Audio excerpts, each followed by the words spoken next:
Hello और welcome student. स्वागत है आपका करण गुप्ता ट्रेडर क्लासेस में। और आज का वीडियो बहुत ही इंपॉर्टेंट होने वाला है। किस वजह से? क्योंकि ये आपको हेल्प करेगा फार्मा इंडस्ट्री की तैयारी के लिए, अगर आप फार्मास्यूटिकल इंडस्ट्री में काम करना चाहते हैं किसी भी डिपार्टमेंट में।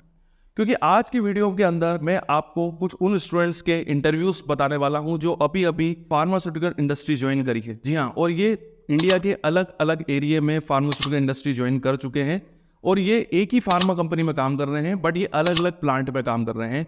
फार्मास्यूटिकल इंडस्ट्री का नाम है मैक्लोइड फार्मास्यूटिकल्स। इस वीडियो के अंदर मैंने जो भी अब हमारे कैंडिडेट है जो कि अभी फार्मा इंडस्ट्री में जिन लोगों ने वर्क करना स्टार्ट किया, कैंडिडेट नहीं, ये मेरे सारे स्टूडेंट्स हैं जिन्होंने अभी अभी इंटरव्यू क्रैक किया है और ये अभी फार्मा इंडस्ट्री मैक्लोइड फार्मास्यूटिकल्स में काम कर रहे हैं अलग अलग प्लांट के अंदर। कुछ स्टूडेंट्स ने सिक्किम में ज्वाइनिंग करी है, कुछ स्टूडेंट ने बद्दी के अंदर ज्वाइनिंग करी है, कुछ स्टूडेंट्स ने इंदौर मध्य प्रदेश के अंदर ज्वाइनिंग करी है और कुछ स्टूडेंट ने सारीग्राम गुजरात के अंदर ज्वाइनिंग करी है।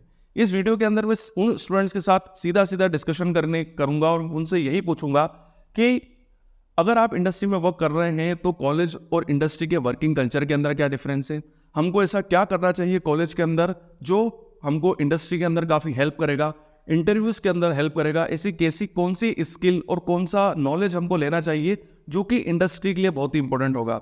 देखिए, ये जो सारे क्वेश्चंस हैं इनके जवाब मैंने स्टूडेंट्स ने बहुत ही अच्छे तरीके से दिए, बहुत ही सिस्टमेटिक वे में दिए और कुछ ऐसी भी टिप्स दी जो कि आपको फार्मा इंडस्ट्री में काफ़ी काम आएगी। और ये सारी चीज़ें आपको तभी पता चलती है जब आप फार्मा इंडस्ट्री में काम करना स्टार्ट करते हैं।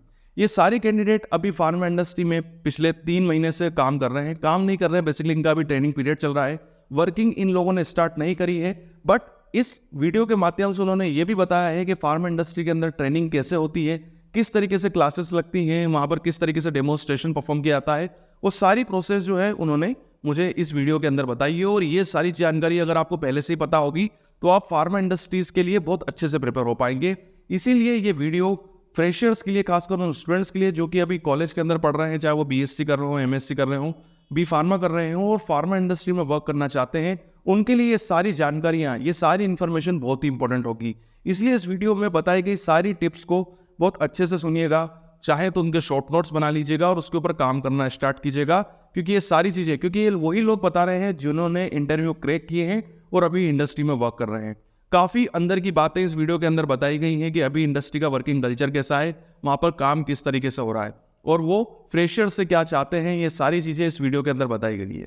तो ज़्यादा समय नहीं गवाते हैं और चलिए वीडियो स्टार्ट करते हैं और बात करते हैं हम उन कैंडिडेट से जो कि अभी फार्मा इंडस्ट्री में ज्वाइन हुए हैं as a fresher. Okay.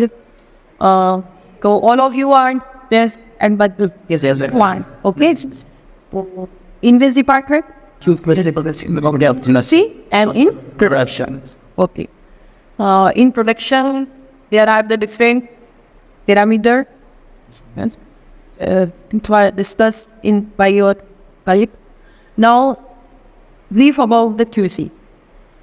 Which type of training we can implement during the academic, which is very essential for industrial purpose. Ma'am, सबसे पहले तो जैसे अपन क्यूसी में जाओ या इंडस्ट्री में कहीं भी जा रहे हैं अपन, सबसे पहले अपने को पर्सनल हाइजीन मेंटेन करना है, जैसे कि शेव करवाना है, कट करवाना है, क्योंकि सर मैम इनसे कंटामिनेशंस का चांस रहता है। क्योंकि अपना कोई भी एक हेयर भी अगर हेयर ग्रोथ कहीं गिर भी गया तो कंटामिनेशन का चांस से ज़्यादा रहता है। और मैम मेन होता है अपना कंपनी डॉक्यूमेंटेशंस पे कंपनी में सबसे ज़्यादा ध्यान दिया जाता है, क्योंकि डॉक्यूमेंटेशन ही आपको कंपनी की ग्रोथ को बढ़ाता है। ओके, क्योंकि जैसे डॉक्यूमेंटेशन अच्छा होगा, लीजिबल होगा और सब डॉक्यूमेंट मतलब ओवर राइटिंग वगैरह, जैसे किस ओवर राइट हुआ अपन से उसमें मैम जैसे जीडीपी फॉलो करना पड़ता है। ओवर राइट हुआ तो एक हॉरिजॉन्टल लाइन डालना उसमें, उसके बाद उसको आइडेंटिफिकेशन मार्क देना है, उसके बाद साइन डेट करना है अपना, नीचे जो जैसे स्पेलिंग मिस्टेक हुआ है तो नीचे आइडेंटिफिकेशन देखें 01 wrong entry corrected and sign and date. Sign सबसे इंपॉर्टेंट रहता है कंपनी में मैम। जैसे अपन ने साइन कर दिया कोई, या मतलब किसी पे भरोसा नहीं करना है, या तो कोई भी बोल दे कि यहाँ पे साइन कर दे तो साइन नहीं करने का है। Which type of training modules? हाँ मैम, जैसे मॉड्यूल्स कहते हैं, हमारा क्लास लगता है, 1 घंटे का सेशन होता है, उसमें मॉड्यूल्स से बांट रखे हैं मैम। जैसे स्टार्टिंग होता है GMP, GDP, DI, MSDS, GHP, SOP, UV spectroscopy, resolution apparatus, disintegration testers, friability और बाकी tablets, parameters, loss on drying. Okay.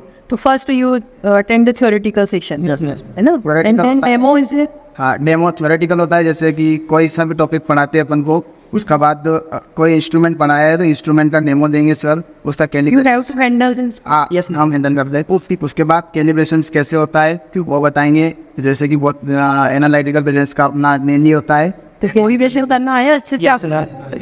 Calibration is also a very important. हर ऐसे लोग रहता है मैम, जैसे जो भी मैम एकेडमी से इंडस्ट्री जाते हैं तो उसमें इंस्ट्रूमेंट हैंडल करने में बहुत डर रहता है, तो मैम एक उस पर मैम ज़्यादा ध्यान देना पड़ता है उनके, हम एकेडमी में कैसे हैंडल करना है उसको वगैरह ऐसा।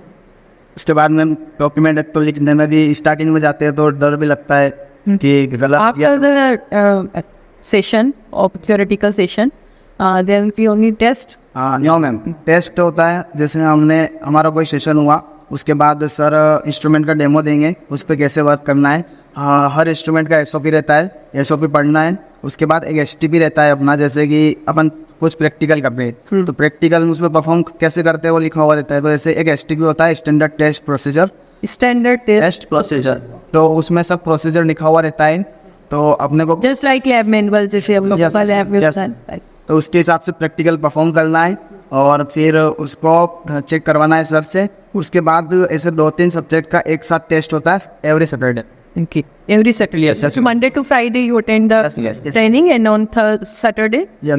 उसके बाद स्टेज फोबिया भी कम करते हैं, मतलब जैसे बहुत सारे को स्टेज फोबिया रहता है तो मैम जैसे पोस्टर प्रेजेंटेशन करवाते हैं, पोस्टर्स बनाने को देते हैं। जैसे अपना कोई मॉड्यूल है, उस मॉड्यूल को लिखो, उसमें जैसे कोई इंस्ट्रूमेंट है उसका diagram You have to present the फिर उसके बाद हर working of this. सैटरडे को ऐसे प्रेजेंट्स भी करना पड़ता है, उससे अपना स्टेज फोबिया कम होता है। डेली फार्मा न्यूज़ सुनानी पड़ती डेली यूसी में तो ऐसा है मैम कि जैसे स्टार्टिंग में जाते हैं हम, पूरा लैब वगैरह क्लीन करना रहता है, 7 बजे जाते हैं हम। उसके बाद प्रेयर्स करवाना रहता है तो प्रेयर करवाते हैं हम। उसके बाद एवरी स्टूडेंट ये फार्मा न्यूज़ सुनाता है ma'am, Pharma news. Pharma news लाता है, फार्मा न्यूज़ सुनाता है। उसके बाद सर आते हैं, फिर सबका Latest updation is also. Yes stage fear भी कम हुआ है। जिससे कि हाँ बोलने में हिचकिचाहट ना हो तुम इस वजह से। Up now and then. Protection. So it's in which type of practical training is basically we implement in the CAD regarding the protection.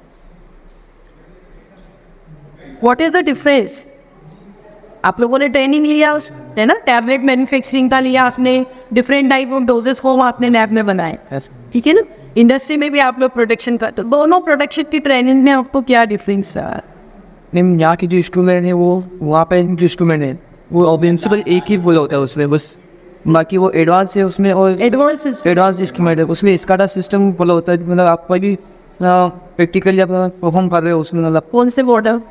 वहाँ पे मैम कैडमेक और गेंसन और बायोटेक के अधिकतर थे, और उसमें लैंडस्केप थे, और उसके अलावा जो कंप्रेशन मशीन जो थी वो सेजम और कैडमेक की होती है उसमें। वहाँ पे मतलब 49 स्टेशन, 73 स्टेशन और 20 स्टेशन अलग अलग स्टेशन की होती है मैम वहाँ पे, और वो सभी ऑटोमेटिक ही वर्क करती है उसमें। मतलब सिर्फ आपको जो बीमार की जो पैरामीटर है उसमें फिल करना होता है, और फिर आपको कोर्स को रन करवाना होता है ऑटोमेटिकली। ऑटोमोटिव उससे आपको पैरामीटर पहले सेट करना होता है, उसमें रेट वेरिएशन और जो अपीयरेंस है और मशीन का RPM वो सब आपको पहले उसमें सेट करना होता है। बस एक बार सेट करने के बाद वो अपने आप रन करती है मशीन। और जब हम ट्राई करते हैं, जब हम मिनिमम मोड पे मशीन को रन टाइम चाहिए बाकी तो हम ऑटोमोटिव रन इसमें स्काडा लगा हुआ रहता है, जो भी USFDA अप्रूवल होता है स्काडा सिस्टम लगा, तो USFDA अप्रूवल है तो साथ साथ जो भी मशीन पे काम हो रहा है वो सामने वाले को पता चलेगा। आप उसमें किसी भी मैनिपुलेशन नहीं कर सकते, मैनिपुलेशन कुछ नहीं कर सकते आप उसमें, ताकि वो मतलब डाटा का मैनिपुलेशन हुआ है तो मतलब वो अप्रूवल नहीं मिलेगा आपको उसमें। वो जब भी USFDA आएगा किसी ये ऑडिट के लिए तो उसमें वो पूरा डाटा मांगता है, अगर डाटा में मैनिपुलेशन पाएगा तो आपका मतलब वो ऑडिट कैंसिल हो जाएगा। Yes thank you. So all of you are blended in Indore plant. Yes. Okay. In which department? in production. Okay. To just highlight the major headings on which we can plan training in academic education. What are the industry expectations from the academic preparation? First of all तो academics में आप theory कहीं भी सिखा सकते हो, लेकिन first of all इंसान के थ्योरी से पहले लेजिबल हैंड राइटिंग होनी चाहिए। ये हैंड राइटिंग सबसे लेजिबल होनी चाहिए, उसको ओवर राइटिंग नहीं सिखाना, ये एकेडमिक्स में सिखाना चाहिए। और जो भी न्यूमेरिकल्स होते हैं वो कंप्यूटर वाले न्यूमेरिकल्स सिखाना है, सिंगल डिजिट को जीरो से लिखना है, ये सब फॉलो करना है। बेसिकली 10 प्रिंसिपल्स ऑफ जीएमपी ये सिखाना ही चाहिए एकेडमिक्स में, क्योंकि वही फॉलो होते हैं सब। Okay. जिन बच्चों को, वहाँ बहुत सारे बच्चे होते हैं जिनको एकेडमिक्स में वो इतने आगे अच्छे नहीं होते, लेकिन उनको वो चीज़ सिखाई जा सकती है। लेकिन जो हैंड राइटिंग है और लिखने का तरीका है, एक्सक्यूज़ नहीं देना है, कोई भी बात हो, कुछ भी मतलब प्रॉब्लम हो, उससे सबसे पहले जाके पूछना है, उसके बाद डिसीजन लेना है, एज्यूम नहीं करना है। और जैसे कोई चीज़ आपको समझ ही नहीं आ रही है तो वो आपको पूछना है, अपने हिसाब से कोई भी चीज़ नहीं करना है कि इसका ये हो जाएगा, इसका ये हो जाएगा, ऐसा कुछ नहीं। पहले आपने को समझ नहीं आ रही तो आप जाओ सीनियर से पूछो कि सर इसका क्या होगा, ऐसा तो वो अपने को प्रॉपर गाइड करेंगे कि इसका ये होगा, ऐसा वैसा। other skill updation which is required to work in a production? Basic knowledge होना भी चाहिए, जिस लाइक दैट प्रोडक्शन डिपार्टमेंट है तो बेसिक नॉलेज के साथ साथ हमको कंप्यूटर स्किल्स भी आनी चाहिए, कंप्यूटर का बेसिक्स भी क्लियर होना चाहिए, हाउ टू ऑपरेट कंप्यूटर। बहुत सारे ऐसे जिनको कंप्यूटर भी मतलब ठीक से ऑपरेट करना नहीं आता है, The basic computer basic is computer required. वहाँ पे क्या है, जैसे जो प्रॉपर जो भी मशीन्स वगैरह रहती है तो वो PLC HMI पे वर्क करती है, तो वो सारा डिजिटल सिस्टम होता है। तो वो अगर हमें कंप्यूटर वगैरह ठीक से वर्क करना आएगा या चलाना आएगा तो हम उसको ईजिली हैंडलिंग कर सकते हैं। तो मेन बेसिक ये है।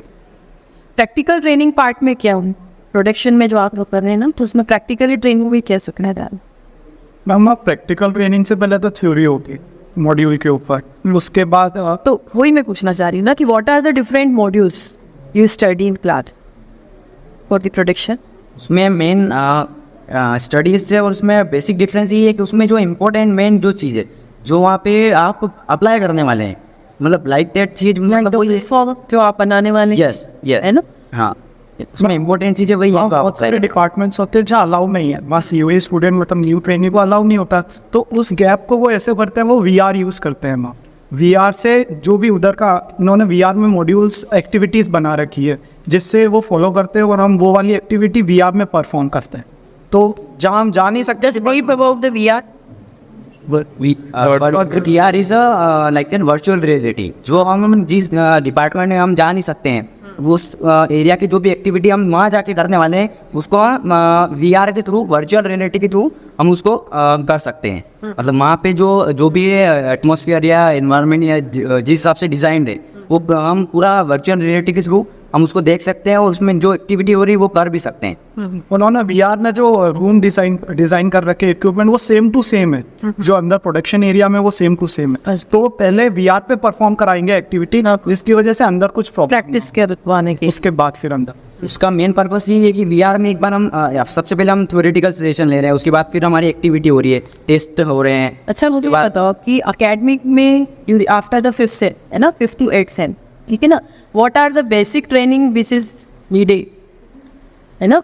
आप लोग लास्ट 2 months से वहाँ पे काम कर रहे हो, अभी आपको बिल्कुल बेसिक जो प्रैक्टिकल लर्निंग जो required as per academic as per industry है ना, वो बताइए। जैसे डिफरेंट डिपार्टमेंट को कौन से डिपार्टमेंट होना चाहिए, स्टूडेंट को काय में ज़्यादा इंटरेस्ट है, काय में की, वो सब भी अपने को बताना चाहिए। जैसे प्रोडक्शन में, QC में, QA में सारे नॉलेज देना चाहिए। तो उससे क्या स्टूडेंट का मैडम क्लियर हो जाता है पहले से कि उसको काय में जाना है, फील्ड मतलब पहले से डिसाइड करके रखते हैं। कैरियर मैपिंग लेकिन बच्चे फिर वहाँ जाके फिर चेंज करने का सोचते हैं, तो वो पहले से पता होना चाहिए कि खाली प्रोडक्शन के अंदर ही नहीं जाना, production partner the steps and career mapping, choose a specific Yes. area where you have to perform your career. पहले क्लियर होना चाहिए। Okay, thank you, all the best for your drive. Divyanshu, you are working in which department? Ma'am QC department. Just brief about the QC department and how we can bridge the gap between the industrial and academic. हम पहले तो कुछ basic चीज़ों का knowledge होना चाहिए, like पिपेटिंग, पर पिपेटिंग के जितने एरर्स होते हैं वो, जैसे अगर हमारी पिपेट के अंदर कोई एयर बबल आ रहा है, हमारा मिनिस्कस सेट नहीं हो रहा है, मैम वो बहुत बड़ा डिफरेंस क्रिएट कर सकता है। अगर कोई स्टैंडर्ड लेवल का केमिकल है तो मैम अगर उसका 1 ml हमको लेना है, पर मैम अगर उसका 1 ml से थोड़ा सा भी ज़्यादा होता है तो मैम वो पूरी बैच को ख़राब कर सकता है। फिर दूसरी चीज़ होती है मैम वेइंग। तो अगर हम इन चीज़ों की बेसिक वेइंग का मतलब मैम एरर इन वेइंग और मैम वेइंग के प्रिकॉशंस, पिपेटिंग के एरर्स, पिपेटिंग के जो प्रिकॉशंस होते हैं मैम वो अगर हम ये एकेडमिक्स में सिखा सके तो मैम हम बहुत बड़ी गेप सील कर पाएंगे। और फिर डेटा इंटीग्रिटी और इस चीज़ को कैसे करेक्ट करना है मैम वो लाइक वहाँ पे ऐसा होता है कि अगर हमसे कोई मिस्टेक हो गई है तो हमको उसको लीजिबल मैनर में करेक्ट करना है। लाइक हमको एक सिंगल लाइन से कट करना है, फिर उसके आगे 1 मार्क करना है, फिर 1 को नीचे लिखना है जहाँ पे स्पेस हो, फिर उसके बाद उसका जस्टिफिकेशन लिखना है, फिर हमारी साइन और डेट आती है। अगर इसी चीज़ को ऐसे करेक्ट करेंगे तो मैम वो सही रहेगा, वो इंडस्ट्री फॉलो करती है। Okay. And which type of basic training we can focus in academic? Ma'am general तो सेशंस, अगर मतलब उनको किसी चीज़ का थ्योरेटिकल नॉलेज होगा तो मैम तभी हम प्रैक्टिकल परफॉर्म कर पाएंगे। प्रैक्टिकल से मैम पहले वॉइस ओवर होता है वहाँ पे, उसके बाद फिर मैम उसकी सेशन होता है, फिर उसका डेमो वीडियो होता है, फिर मैम उसकी एक्टिविटी होती है, मैम ऐसे चलता है। Okay. So you have been in and yes ma'am, okay. Okay, thank you, Deepan. Thank you ma'am. All the best. This type of training industry expect from academy. You are working from classroom at Gandhi. What do you think? Ma'am ऐसा भी मानना है कि पहले theoretical complete करवाना पड़ता है कि थ्योरेटिकल अच्छा बेसिक कंप्लीट हो देन वो प्रैक्टिकल बनता है। पहले थ्योरेटिकल सेशन हो देन प्रैक्टिकल हो। First class.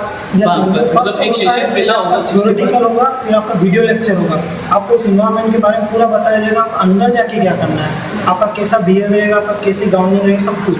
उसके बाद आपको एरिया भेजा जाएगा, ऐसे डायरेक्ट एरिया नहीं भेजा जाएगा, पहले आपका थ्योरेटिकल पूरा कंप्लीट होगा, फिर आपको एरिया पे नहीं भेजा जाएगा। Which type of theoretical modules you study in the theoretical classes? First of we discuss about GMP, good manufacturing practices, GDP, data integrity, GHP और Material safety flow production, cleaning agents, environmental monitoring और ये हर department का अलग अलग रहता है कि आप Now, how we can bridge the gap between the academic and industry? You attend the training approximately from last 2 months. So, what do you think? How we can bridge the gap between the academic and industry? I think ma'am कि पहले अपने को theoretical complete करना चाहिए एक session, then practical पे focus करना चाहिए। प्रैक्टिकल से पहले एक बार थ्योरेटिकल हो जाए तो देन वो प्रैक्टिकल अच्छे से परफॉर्म कर पाए। कुछ डाउट्स आ रहे हैं तो उसी साथ के साथ क्लियर हो जाएंगे। थ्योरेटिकल के साथ साथ जो इंस्ट्रूमेंट होता है उनका बेसिक नॉलेज देना बहुत जरूरी है। वाइब्रोशिफ्टर, RMG कैसा होता है, FBD का, अगर प्रोडक्शन में देखा जाए many types of equipments use होते हैं वहाँ पे, तो उन सबका थोड़ा थोड़ा नॉलेज होना बहुत जरूरी है। तो अगर आप कोई एरिया में जाते हो तो उससे रिलेटेड क्वेश्चन जरूर होता है, हर इंटरव्यू में इंस्ट्रूमेंट का क्वेश्चन होगा। Means there were class tests Yes, है ना? On the basis of each module. Yes, sir. Okay. And how much score is required to find 90%. 90%. Okay, that is perfect learning. Yeah. If you scored at least 90%, then you will be further go for further process. Yes. Okay. When we talk about QC, then preparing dilution, it is basic, so that we have to do perfectly. I want to know the basic things, you know, which we can implement in our academic for your juniors during the practice school session, so they can face interview very tensionally. So, which type of practical basic learning is required? And like in QC, there are different sections. So if we do work in FG department, FG section, finished good, then it must be finished good. Then it must be, means we have to know pipetting, dilation, because it is the basic things to work in FG department. And if we know about RM department, then it is means one thing is that documentation is there, MSDS, material safety data sheet. They are all requirements, all means details are written there, so that how to use that chemicals, powders, and हम अगर production देखा जाए तो अगर कोई जो gap से feelings रहता है तो जो डाटा रहता है वो आपको कैसे फिल करना है विदाउट फेलियर। अगर डाटा में कोई भी आपका मिस्टेक्स नहीं होना चाहिए। अगर आप BMR भर रहे हो तो BMR में आपका कोई भी मैनिपुलेशन नहीं होना चाहिए, आपका टाइमिंग मैच होना चाहिए। अगर आपने कोई वर्क किया है तो उस टाइम में किया तो कोई टाइम डबल एंटर नहीं होना चाहिए। तो वही एक क्वेश्चन खड़ा होता है, एक टाइम में 2 काम कोई कैसे कर सकता है। तो सबसे मेन बात है कि आपका जो डाटा करने का एंट्री करने का सिस्टम नहीं होना चाहिए। एक्टिविटी के टाइम पे ऑन टाइम डाटा होना चाहिए। डाटा एंट्री की प्रैक्टिस कर सकते हैं क्योंकि हम यहाँ पर डाटा वो कैसे कर सकते हैं? हम डाटा मैनिपुलेट कर सकते थे, पहले करते थे कॉलेज में, पर वहाँ पर ऐसा नहीं। वहाँ पर जो चीज़ करते हैं वो पूरी पेज बिगड़ सकती है। Data manipulation is not. अगर देखा जाए तो यही सिखाया जाए कि शुरुआत से कि आपको गलती ही नहीं करना है। आप अपने एग्जाम्स के पेपर दो, काय की भी दो, आपको पढ़ना ऐसा है कि आप एक जैसा लिखे, ओवर भी नहीं करना है, ओवर थिंकिंग भी नहीं लगानी कि मैं ये सोच के ये लिख दूँ। मैम वहाँ पे डिसिप्लिन का भी मेन डिसिप्लिन होना चाहिए। आपका बोलने का बिहेवियर बहुत मैटर करता है कि आप किस हिसाब से किसको क्या बोल रहे हैं। जो क्वेश्चन दी गई उसी के अकॉर्डिंग करना है सब कुछ। Okay, thank you, all the best for your further. This must be necessary because one incident had occurred. Speak loudly, please. One incident had occurred in Sikkim plant that QC department caught fire. What they had done that all the expired liquid and solid waste they had put it together in one dustbin.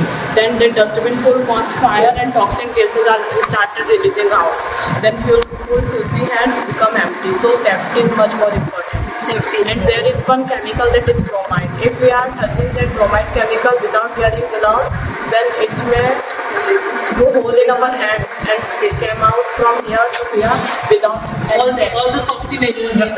अरे chemical का भी knowledge है ना कि कोई कौन सा knowledge मतलब कौन सा केमिकल किससे रिएक्ट करता है। like HCl H2SO4.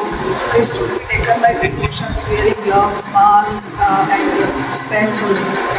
One more incident had occurred that while taking HCl, one boy had gone without wearing the goggles. So one drop had came out from the bottle of HCl and in her eyesight he got one major issue from it. So wearing mask, goggles. Safety is very essential. Be careful. Okay. Therefore MSDS is required. Working में अगर कोई भी instrument है QC करने है तो वहाँ पे हर QC की लिमिट्स, हर इंस्ट्रूमेंट की लिमिट्स होती है, उसका पैडल, उसकी लेंथ। तो वो है ना नॉलेजेबल, मतलब जहाँ पे आप जाओगे कहीं भी फर्स्ट ऑफ ऑल जो भी इंटरव्यू लेगा वो यही चीज़ें पूछता है इंस्ट्रूमेंट में क्या क्या पार्ट्स होते हैं, कैसी लिमिट्स होती है, कितना क्या होता है हर टेस्ट का, मतलब लिमिट्स मुँह पे फिंगर और टिप से आती है। अगर प्रोडक्शन के हिसाब से देखा जाए सेफ्टी पॉइंट्स हर इंस्ट्रूमेंट के, जैसे QC में देखा जाए तो इंस्ट्रूमेंट अलग है, प्रोडक्शन में हाई लेवल के इंस्ट्रूमेंट होते हैं जिसमें आपको सेफ्टी रखना जरूरी है। जैसे हर इंस्ट्रूमेंट इलेक्ट्रिसिटी से ही चलेगा, उसका जो अर्थिंग्स क्या होता है उसका भी आपको मेजर रखना है, क्योंकि अगर आपको थोड़ा भी मिस्टेक होता है आपका जान चला जाएगा उसमें। तो उसमें सेफ्टी बहुत इंपॉर्टेंट है। Safety is very good. Yes. तो मैं आशा करता हूँ कि आपको ये वीडियो काफ़ी अच्छा लगा होगा और साथ ही साथ आपको काफ़ी ऐसी इन्फॉर्मेशन मिली होगी जो कि आपको पहले नहीं पता होगी बट आपके लिए काफ़ी इंपॉर्टेंट होगी। देखिए, ये मेरी पहला ट्राई है सीधा उन स्टूडेंट से बात करने का या उन लोगों से बात करने का जो अभी फार्मा इंडस्ट्री के अंदर काम कर रहे हैं। तो स्टार्टिंग मैंने फार्मा इंडस्ट्री से ही करी है। बेसिकली तो फार्मा के अंदर अलग अलग सेक्टर से, अगर आप चाहते हैं कि मैं अलग अलग सेक्टर से जुड़े हुए लोगों से बात करूं, उनसे जानने की कोशिश करूं कि वहाँ का वर्किंग कल्चर कैसे होता है, अगर कोई वहाँ पर काम करना चाहे तो कैसे काम किया जा सकता है, तो आप मुझे सजेशन दे सकते हैं। आगे आने वाले समय में मैं उन सेक्टर से जुड़े हुए लोगों से भी बात करूंगा और अगर आप चाहते हैं कि मैं आपके बताए हुए क्वेश्चंस भी उनसे पूछूं तो आप प्लीज़ कमेंट बॉक्स में उन क्वेश्चंस को भेज सकते हैं। मैं आपके भेजे हुए क्वेश्चंस भी उनसे जरूर पूछूंगा। देखिए, अलग अलग सेक्टर कौन कौन से हो सकते हैं मैं आपको क्लियर कर देता हूँ। फार्मा इंडस्ट्री तो है ही, फार्मा को विजिलेंस में भी काफ़ी लोग काम कर रहे हैं, चाहे तो हम उनसे भी बात कर सकते हैं। गल्फ कंट्रीज़ के अंदर जैसे फार्मासिस्ट, दुबई के अंदर, ओमान के अंदर, सऊदी के अंदर भी काफ़ी कैंडिडेट हैं मेरे जो काम कर रहे हैं, तो हम उनसे भी डायरेक्ट बात कर सकते हैं, उनसे भी आपके क्वेश्चंस ले सकते हैं। वो लोग जो कि उस एरिया में जाके, जो गल्फ कंट्रीज़ में जाके एज ए फार्मासिस्ट काम करना चाहते हैं, हम ज़रूर, अगर आप चाहते हैं तो मैं उनके ऊपर भी वीडियो बनाऊंगा, उनसे भी बात करेंगे। और आप अगर कुछ क्वेश्चन पूछना चाहते हैं तो प्लीज़ हम आपके क्वेश्चंस भी अपने वीडियो के अंदर शामिल करेंगे। देखिए, ये एक शुरुआत थी। अगर आप चाहते हैं कि मैं इस तरह के वीडियो बनाऊं तो नीचे कमेंट बॉक्स पे आप कमेंट कर सकते हैं। रिस्पॉन्स अच्छा रहा तो आगे चल के हम इस तरह के वीडियोस और बनाएंगे। आपको उज्जवल भविष्य की कामना करता हूं और यूं ही बने रहिए मेरे साथ।